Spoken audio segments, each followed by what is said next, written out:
Olá, eu sou o professor Ricardo Ribas e hoje nós vamos falar de um tema importante para quem está implementando a nova lei de licitações na prática. Já leu, já estudou e está com dúvidas de como fazer para colocar isso para funcionar. Nós já estamos aí, passamos o carnaval, não sei quando você está assistindo esse vídeo, mas eu estou gravando ele agora, logo depois do carnaval 2024.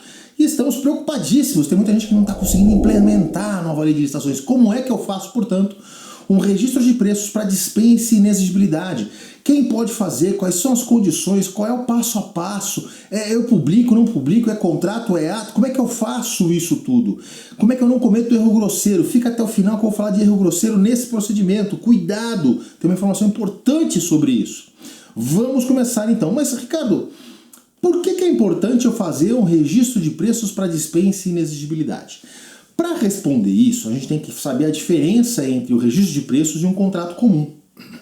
Quando eu assino um contrato comum, e você que me segue no meu YouTube, você já viu isso várias vezes, já falando isso várias vezes, quando eu assino um contrato comum, eu crio uma regra, um direito indenizatório para o contratado, caso a administração não execute aquele objeto contratual. É óbvio que eu tenho, como tinha na antiga lei, tenho também os percentuais de 25% e 50% que eu posso suprimir os quantitativos. Está lá no artigo 125 da nova lei de licitações. Ok. Mas mesmo dentro desse percentual, vamos imaginar lá, eu tenho 100 mil reais, né, no meu contrato. O contratado sabe que ele pode ser forçado a reduzir 25%. Mas ele então se prepara para executar 75%. E ele compra, por exemplo, matéria-prima para 75%. Caso a administração não execute este contrato, começa a se discutir um direito indenizatório por esses insumos, por esses custos de execução dos 75% do contrato que a administração acabou não utilizando. Vamos imaginar lá que a administração acabou utilizando 30%, 50% do contrato e eu comprei material para 75%, às vezes para 100%. Eu poderia discutir aí a possibilidade do direito indenizatório. Fazer um parênteses, se você quer saber sobre o direito indenizatório por parcela de contrato não executado, deixa no comentário desse vídeo ou me manda um direct para eu poder gravar para você. Fecha o parênteses, vamos voltar.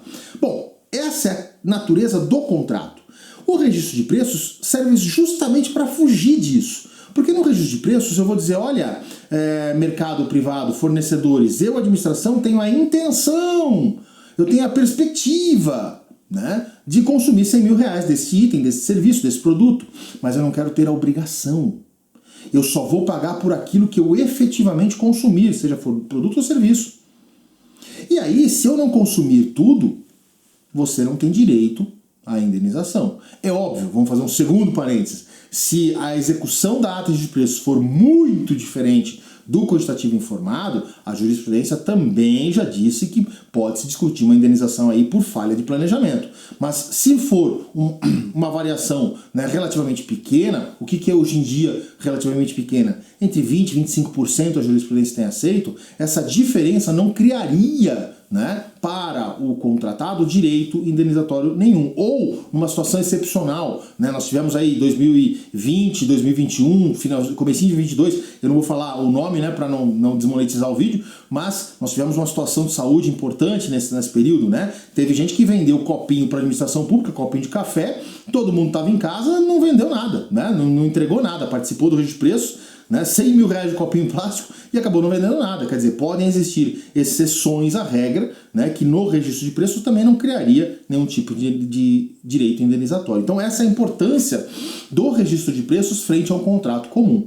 Só que existem situações em que eu não sei um consumo, né, ideal, e aí vamos analisar a situação na época da 8666. Eu preciso de remédio, do remédio X, que tem uma validade muito curta, né, que ele perece muito rápido, né, ou de alimentos, e eventualmente eu não consigo estimar, né, um quantitativo efetivo, real, fixo para todo o ano, né? Eu preciso consumir, né, de acordo com a minha necessidade. Mas se eu fizer uma licitação comum, eu caio na questão da indenização. Pior ainda, né? Vamos pegar um caso de inexigibilidade, fornecedor exclusivo, só aquela empresa fornece. Mas o quantitativo que eu preciso é oscilante, eu não tenho certeza dessa demanda, eu tenho um planejamento, mas não tenho a certeza efetiva. Na 866 eu tinha que fazer licitação por registro de preços, para que aí só a empresa exclusiva viesse, participasse, saísse vencedora para poder assinar uma ata. Por quê? Porque alguns tribunais de contas, isso não é comum em todo o país, tá? Mas alguns tribunais de contas diziam que o contrato não poderia ser executado, né, como era a ata de registro de preços, dizendo, eu vou pagar só por medição, o que você não consumir, você não tem direito a nada. Alguns tribunais de contas diziam, não, se for contrato, há direito a indenizatório. Então, esse é o problema, né? Na 866, muitas vezes eu me via forçado a fazer uma licitação para poder ter uma ata e uma liberdade da ata. Entenderam? A nova lei de licitações, ela veio resolver esse problema. E ela diz o seguinte, olha, você pode fazer registro de preços para dispensa e inexigibilidade. Você não precisa mover todo um processo licitatório para só uma empresa participar e você assinar uma ata. Você pode ir direto, né, para o procedimento de dispensa e inexigibilidade. E então vamos ver como fica na nova lei de licitações essa característica. Acompanha comigo na tela o que diz o artigo 82. O artigo 82, no seu parágrafo 6º, ele vai dizer lá, o sistema de registro de preços poderá, na forma de regulamento, ser utilizado nas hipóteses de inexigibilidade e de dispensa de licitação para aquisição de bens ou para a contratação de serviços por mais de um órgão ou entidade. Volta aqui comigo. Então, o primeiro ponto importante é, eu preciso ter um regulamento, um decreto regulamentador. Para quê, Ricardo? Para dizer como é que vai funcionar. Exatamente o que eu vou explicar nesse vídeo é o que tem que estar dentro do seu decreto regulamentador. O que tem que ser feito? Quais são as providências? Quais são os atos especiais? Né? O que vai diferir de uma dispensa e inexigibilidade comum? E nesse vídeo eu vou te mostrar. Então o que eu vou falar agora, você pode traduzir lá para o teu regulamento. Ok? Ou adequar o seu regulamento se você já publicou. Se tiver com dificuldade, eu tenho uma assessoria para te ajudar. Entre em contato comigo no privado que eu posso resolver o teu problema. Mas a questão aqui é, né? A lei fala lá, por mais de um órgão ou entidade. Então eu preciso prever no meu regulamento como é que vai funcionar, mas o registro de preços vai ter que atender mais do que um órgão ou entidade. E muita gente não sabe qual é a diferença de órgão e entidade. A nova lei de licitações, no artigo 6º, também resolveu isso. Acompanha comigo na tela qual é a diferença entre órgão e entidade. O artigo 6º ele vai dizer o seguinte, órgão, unidade de atuação integrante da estrutura da administração pública. E entidade, unidade de atuação dotada de personalidade jurídica. Volta aqui comigo. Qual é a diferença então de órgão e entidade? Órgão está contido dentro, então até um pleonário, né, uma redundância na verdade, contido dentro, né? O órgão está contido na entidade. A entidade possui personalidade jurídica. Para quem não é do direito, para ficar fácil, a entidade possui CNPJ. Órgão não possui. Então vamos pegar lá um exemplo de uma prefeitura. As secretarias, muitas secretarias não possuem, né, municipais não possuem CNPJ, né? Outras secretarias de municípios muito grandes, como São Paulo, até tem. Mas normalmente no Brasil todo as prefeituras, as suas secretarias não possuem CNPJ. As secretarias seriam os órgãos. E a entidade é a própria prefeitura. E aí vamos imaginar, o fundo de saúde, o fundo assistencial, tem CNPJ? Tem personalidade jurídica? Tem. Pode ser separado? Também pode ser pensado separado. Então sempre que eu atender a mais de uma entidade, a autarquia municipal e a prefeitura, o fundo de saúde e a prefeitura, o fundo assistencial e a prefeitura, né? Duas prefeituras diferentes, né?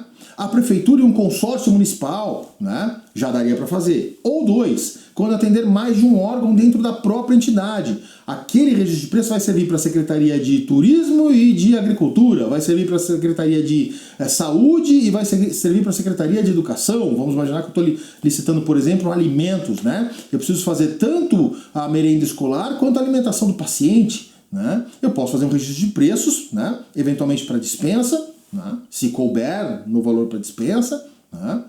Por registro de preço. Então, a questão é órgão dentro da entidade. Lembra, secretaria não possui CNPJ. Entidade, personalidade jurídica. Duas prefeituras, autarquia e prefeitura, né? Consórcio municipal e prefeitura. Beleza? Resolvemos esse problema. Então a gente já sabe que dá para usar uma única prefeitura, já pode usar então o registro de preços para dispensa e inexigibilidade, desde que ele comprove, e aí começa o segundo ponto importante, que tem que estar indo lá para o regulamento, né? Desde que ele comprove que ele vai, esse registro de preços vai atender a mais de um órgão, a mais de uma secretaria. E é aí que nós vamos entrar no artigo 72. Para você fazer um registro de preços para dispensa e inexigibilidade, você tem que cumprir o artigo 72, que é o procedimento obrigatório. Cuidado cuidado, porque tem muita gente regulamentando a nova lei de licitações e mudando o procedimento da contratação direta, quando a nova lei diz que deverá ser da forma X. Veja comigo na tela o que diz, e aí eu já vou explicando como é que vai ser este procedimento de registro de preços na contratação direta e dispensa e inexigibilidade, né? O que diz o artigo 72? Veja comigo. O artigo 72, ele vai dizer lá, né, ó, o processo de contratação direta, que compreende os casos de inexigibilidade de dispensa e licitação, deverá, então é obrigatório, ser instruído com os seguintes documentos. Só volta rapidinho aqui comigo. Não deu margem para mudar este procedimento. A nova lei fixou o procedimento. Tomem cuidado, é procedimento geral. O teu regulamento não pode mudar esta regra. Ah, Ricardo, mas nem para dispensa por valor? Não, não pode. Porque é o procedimento para toda dispensa, para toda inexigibilidade. Cuidado com isso, hein? Já vi muito regulamento errado nesse ponto específico. Vamos voltar. E aí o artigo 72, ele diz lá, ó. Documento de formalização de demanda e, se for o caso, estudo técnico preliminar, análise de risco, termo de referência, projeto básico ou projeto executivo. Volta aqui comigo. Por que o ETP e TR estão marcados em destaque aí? Porque vai ser nestes dois documentos que eu vou justificar a necessidade da dispensa ou inexigibilidade por registro de preço. É no ETP ou no TR, né? Por que é em um ou em outro? Porque dependendo da sua regulamentação, você vai poder dispensar um ou outro. Você vai poder dispensar o ETP, você vai poder dispensar eventualmente o TR, né? Depende do teu regulamento. Então, ou em um ou em outro, eu vou ter que colocar a justificativa dizendo, olha, eu vou fazer um registro de preços por dispensa, por inexigibilidade, por conta de tal argumento. Exemplo, eu vou fazer a contratação por inexigibilidade do fornecedor exclusivo por registro de preços porque o consumo vai ser oscilante e o produto é perecível rapidamente, possui um pequeno prazo de validade. Ou dois, se eu não utilizar neste período, a chance de não utilizá-lo depois é muito grande, aí eu perderia dinheiro, então eu quero pagar por aquilo que efetivamente eu for demandar. Perceba então que ou no ETP ou no TR terá que vir uma justificativa dizendo por que você quer fazer aquela dispensa ou aquela inexigibilidade por registro de preço. Isso é importantíssimo. Vamos continuar na tela. Inciso 2º, estimativa de despesa, que deverá ser calculada na forma estabelecida no artigo 23 desta lei. Volta aqui comigo. O artigo 23 cria lá as fontes de preços, né? Então, banco de preços públicos, contratos anteriores de administração, né? Eu vou ter também preços de internet, tabelas oficiais, cotação com fornecedores, bancos de notas fiscais. Só que a questão aqui é o seguinte, tomem cuidado com isso, por isso que esse vídeo é importante. Não é simplesmente fazer uma pesquisa de preço, porque pensem como se fosse o vendedor, o fornecedor, o prestador de serviço. Se eu viro para vocês e falo assim, empresa, quanto você cobra para me fornecer 100 mil unidades desse produto? Você vai me dar um preço pensando que você vai me fornecer 100 mil unidades. Agora se eu virar para você e falar assim, empresa, quanto você me cobra para fornecer até 100 mil? Eu não quero estar obrigado a fornecer os 100 mil, hein? Provavelmente o teu preço vai mudar. Perceberam a diferença? Então, quando você diz que a dispensa ou inexigibilidade será por registro de preços, você tem que informar, isso é muito importante. Presta atenção comigo aqui, isso é muito importante. Você tem que informar na sua pesquisa de preços que aquela pesquisa é para registro de preços. Para que eu, quando for cotar o meu orçamento, né, quando eu for cotar ali a minha proposta, né, o meu preço, eu saiba que aquele quantitativo não é certo, é um quantitativo estimado. E posso colocar um preço de mercado correto. Só que isso me traz uma segunda consequência. Qual é a consequência? A primeira é que eu tenho que avisar, né? Olha, é uma dispensa, uma inexigibilidade por registro de preço. Quanto é que você vai me cobrar? Essa é a primeira questão. A segunda é, eu não vou poder utilizar todas as fontes de pesquisa de preços. Por quê? Porque quando eu tenho contratos com a administração, né? Contratos anteriores da administração pública, quando eu tenho bancos de preços públicos, né? Quando eu tenho preços de internet, não está levando em consideração a volatilidade, né? A oscilação de demanda que pode existir. Então, penso eu, o correto seria utilizar para uma dispensa e inexigibilidade, quando você for fazer por registro de preços, a cotação direta com o fornecedor. Justificando que, olha, não dá para cotar com contratos anteriores da administração, não dá para cotar com banco de preços públicos. Por quê? Porque esses preços são para fornecimentos. Correto, contratos. Salvo se você conseguir achar atas de registro de preços anteriores. Aí dá. Aí você pode utilizar. Olha, tem uma ata de registro de preços, um quantitativo semelhante, né? Veio tal valor unitário. Mas repare, quando você vai falar de cotação de preços com ata de registro de preços, você tem que tomar mais um cuidado. Isso ninguém te avisa. Só o professor tem falado isso. Quando você vai cotar e vai ponderar a ata de preços, você não pode pegar só o valor unitário da ata anterior, do banco de preços. Você tem que verificar se o quantitativo daquela ata é equivalente ao seu. Porque pensa só, a União Federal vai licitar 1 milhão de unidades, você vai licitar 10 mil. É óbvio que o valor unitário da ata da União Federal é muito menor do que vai surgir na sua licitação, do que vai surgir na sua dispensa, na sua inexigibilidade, por conta da economia de escala.